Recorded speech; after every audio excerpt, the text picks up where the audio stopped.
নমস্কার, সকলকে স্বাগত জানাই নতুন একটা ভিডিওতে। আশা করছি সকলে খুব ভালো আছেন, সুস্থ আছেন। আজকে সকাল সকাল বাপি কোথা থেকে যেন একটা আম পাকা নিয়ে আসলো। এই বছর আজকে প্রথম আম পাকা খাবো। আর গাছে একটা পেঁপে পেকেছিল, সেটা পড়েছে। তো ভাবলাম আম পাকা পেঁপে পাকা দিয়ে দুধ চিড়ে মাখিয়ে বেশ ভালো করে খাবো। বহু বছর হয়ে গেছে এরম করে খাই না। তো আমি খেয়ে দিয়ে বসেছিলাম, মা গেছিলো বাজারে। বাজার থেকে কী নিয়ে এসেছে দেখুন না, ঢ্যাঁড়স নিয়ে এসেছে এক প্লাস্টিক ভর্তি। আর যেটা অবাক করা ব্যাপার সেটা হচ্ছে এক ব্যাগ ভর্তি পুরো পাকা লঙ্কা নিয়ে এসেছে। আমি তো দেখে অবাক। প্রথমে ভেবেছিলাম হয়তো এই লঙ্কার নিচে আরও কিছু রয়েছে, কিন্তু মা বললো যে পুরো ব্যাগটাতেই লঙ্কা আছে। তো আমি বললাম এত লঙ্কা কেন এনেছো?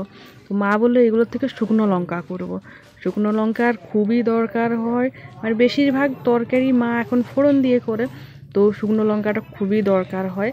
তো ওই জন্য মা বললো যে এমনিতে তো দোকানে শুকনো লঙ্কা কিনতে গেলে মানে 100 টাকায় যে শুকনো লঙ্কা দেবে সেটাতে হয়তো 1 মাসও যাবে না, কিন্তু এইগুলো 100 টাকা না 150 টাকা নিয়েছে এই এক ব্যাগ লঙ্কাতে। এইগুলো যদি শুকনো লঙ্কা বানানো হয় 6 মাস তো যাবেই, যেভাবেই ব্যবহার করা হোক না কেন 6 মাস যাবেই। তো ওই জন্য মা পেয়েছে সব লঙ্কাগুলো, সবজির দোকানে পেয়েছে, সব নিয়ে চলে এসেছে। এবার মাকে আমি একবার বলেছিলাম যে শুকনো লঙ্কা বানাতে পারবো আমি, মানে শুকনো লঙ্কা যেভাবে বানাই দেখেছি। এর আগে মা বলছিল যে মানে মা করেছিল, বলছিল যে শুকনো লঙ্কাগুলো এমনি জলে ধুয়ে রোদে দিয়ে দিলেই শুকনো হয়ে গেলেই তো শুকনো লঙ্কা হয়ে যায়। কিন্তু মাকে বললাম যে না, শুকনো লঙ্কা ওইভাবে হয় না, শুকনো লঙ্কা হয় অন্যরকমভাবে।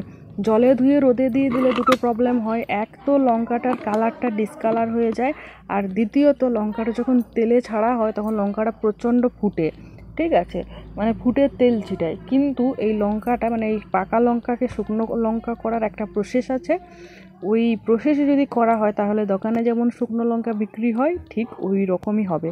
তো কীভাবে আমি বানিয়েছি এই পাকা লঙ্কার থেকে শুকনো লঙ্কা, সেটাই আজকের এই ভিডিওতে আপনাদের সাথে শেয়ার করছি।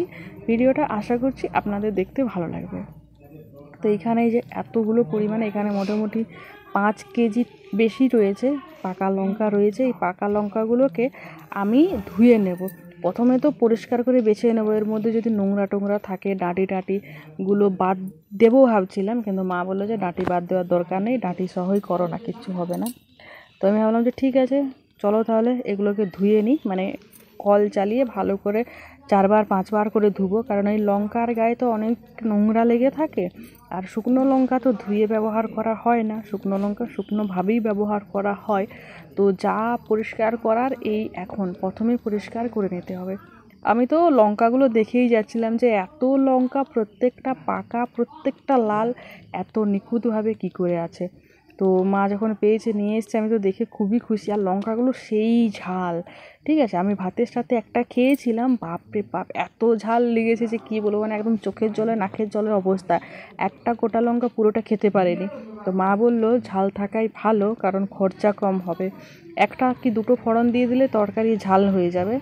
তো লঙ্কাগুলো আমি বারবার দেখে যাচ্ছিলাম। এবার মা বলছে হাত দিয়ে তো নাড়াচাড়া করছিস, কিন্তু হাতটাকে 4বার 5বার করে সাবান নিয়ে ধুবি, না হলে কিন্তু মুশকিল হয়ে যাবে। এই হাত যদি কোথাও করেছো তাহলেই মুশকিল, মানে কোথাও ঘষে নিয়েছে হাত বা চোখে আঙুল দিয়েছে তাহলেই হয়ে গেল।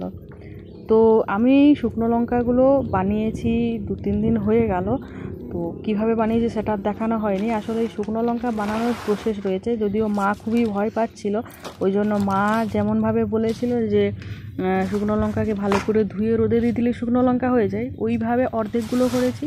অর্ধেকের থেকে একটু কম আর অর্ধেকের থেকে একটু বেশি আমি যে প্রসেসে মানে একটা ভিডিওতে দেখেছিলাম বহুদিন আগে, সেই প্রসেসেই বানিয়েছি। সেরকম কিছুই না, শুকনো লঙ্কা ভালো করে ধুয়ে পরিষ্কার করে জল ঝরিয়ে নিতে হবে। তারপর শুকনো লঙ্কাগুলোকে একটুখানি সেদ্ধ করে নিতে হবে, খুব বেশি সেদ্ধ নয়, মানে এমন সেদ্ধ নয় যে শুকনো লঙ্কা গলে যাচ্ছে। একদম ফুটন্ত জলে দিয়ে 2 মিনিট ফুটিয়ে তাকে একদম নামিয়ে জল ঝরিয়ে নিতে হবে। তারপরে আর কিচ্ছু নয়, যতদিন না পর্যন্ত একবারে শুকনো হয়ে যাচ্ছে, একেবারে শুকনো, ততদিন পর্যন্ত টানা রোদে দিতে হবে। আর এই সময় তো প্রচণ্ড পরিমাণে রোদ ছিল। তো 4-5 দিন মতো রোদে দেওয়ার পরে একেবারে শুকনো হয়ে গেছিলো।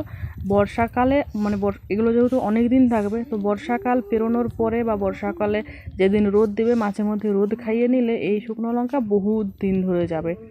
তো ওই যে শাড়িতে করে যেগুলো আমি দিয়েছি ওইগুলো হচ্ছে সেদ্ধ করা লঙ্কা, আর এই যে বস্তাতে যেগুলো আমি পেতে দিলাম এইগুলো এমনি মানে যেগুলো হচ্ছে কাঁচা ধুয়ে আমি রোদে দিয়েছিলাম।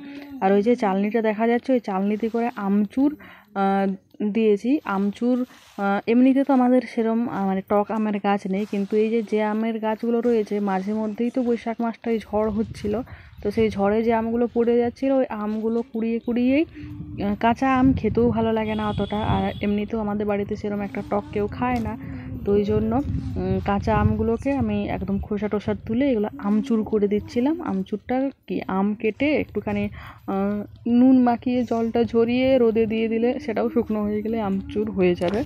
তো এই শুকনো লঙ্কা করার প্রসেসটা বেশ ভালো। প্রথমে তো মা বিশ্বাস করেনি, তারপর যখন শুকনো লঙ্কাগুলো হয়ে গেছে তখন মা বলল সত্যিই তো এইভাবেই তো শুকনো লঙ্কা করে একেবারে দোকানের মতো হয়েছে।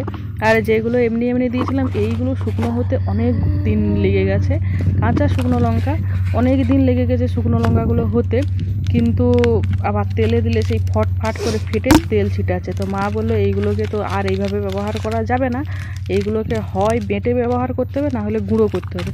তো ওইগুলো একদিন সময় করে নিয়ে গুঁড়ো করে দিয়েছিলাম, যদিও খুব একটা ভালো গুঁড়ো হয়নি, তাও মোটামুটি কাজ চালানোর মতো হয়ে গেছিলো আর কি।